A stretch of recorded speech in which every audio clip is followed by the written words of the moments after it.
সে অপলক দৃষ্টিতে তাকিয়ে রয়েছে যে এরপরে মনে হয় তারই পালা আসছে। সে বুঝে গেছে মোটামুটি কিছু একটা। আর সত্যি এই দৃশ্যগুলো সহ্য করার মতো নয়। আর এই যে সে সঙ্গে দলবল নিয়ে এসছে তার সঙ্গী সাথী তার দিদি ভাইদেরকে। আর তার আছে 9 মাসের ইঞ্জেকশন, তার 4টে ইঞ্জেকশন ছিল, 2 হাতে 2টো দিয়েছে, 2 পায়ে 2টো। ফার্স্ট ইঞ্জেকশনে তার কখনো রিয়াকশান থাকে না প্রথমে, কিন্তু তারপরে সেকেন্ড যেটা দিয়েছে, সেকেন্ড থার্ড ফোর্থ প্রচুর কান্না করেছে। সত্যি অনেক কষ্ট হচ্ছিল আমারও, কিন্তু কিছু করার নেই, এটা তো ন্যাচারাল, নিতেই হবে।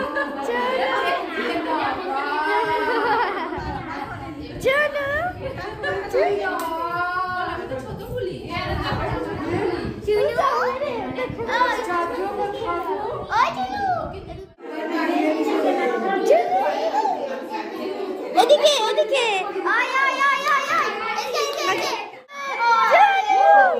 কি হলো এই তো আরেকটু আর তো কি হলো হচ্ছে এই তো এখানে দেখো চালু আছে হ্যাঁ টাইম লাগাচ্ছে কি হলো বাবা কিচ্ছু হয় না এই তো এদিকে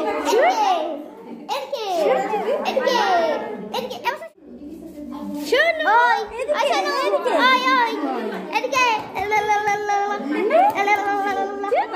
এদিকে আবার ওইদিকে তাকাই শোনো এই তো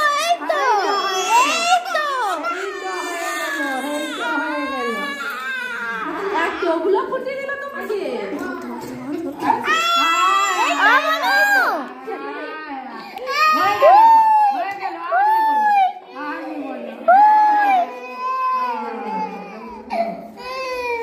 এবার নে আরে পানি দিবে বাবা নে আরেকটা পানি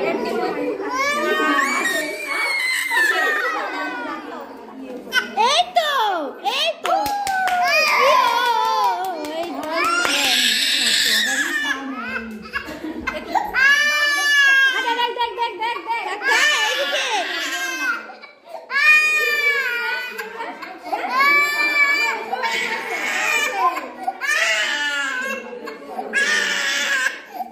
মায়েদের হাতে যদি তার নিজের সন্তানের ভাগ্য লেখার দায়িত্ব থাকতো, মনে হয় বাচ্চাগুলো এত কষ্ট পেত না, তখন শুধু মনে হচ্ছিল।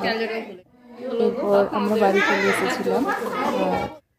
বাড়ি এসেই ও ব্রেস্ট ফিড করেই ঘুমিয়ে গেছিলো, কারণ ও হাত পাগুলো যত নাড়ছিল কান্নাকাটি করছিল। যদিও তেমন কোনো তারপরে ওর অসুবিধে হয়নি।